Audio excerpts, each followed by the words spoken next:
बुबुळाच्या मागे आणि नैसर्गिक लेन्स समोर ठेवली जाते। ही प्रक्रिया लोकल ॲनेस्थेशिया किंवा डोळ्यात भूल देणारे आय ड्रॉप टाकूनही केली जाऊ शकते। ICLचे फायदे: चष्मा आणि कॉन्टॅक्ट लेन्सचा वापर थांबतो।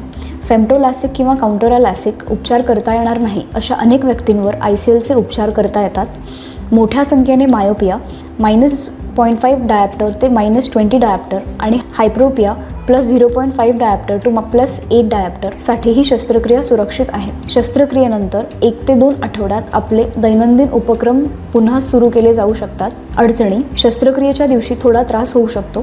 काही दिवस पथदिवे किंवा हेडलाईट्सकडे पाहताना डोळ्याला अस्पष्ट दिसते।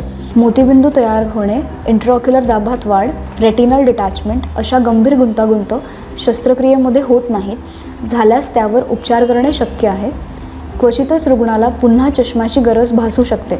मर्यादा: ही शस्त्रक्रिया 21 वर्ष वयाच्या पुढील वयोगटातील नागरिकांवर केली जाते। ICL शस्त्रक्रियेमुळे प्रेसबायोपिया सुधारत नाही। गर्भधारणा किंवा स्तनपानाच्या वेळी ही शस्त्रक्रिया करता येत नाही।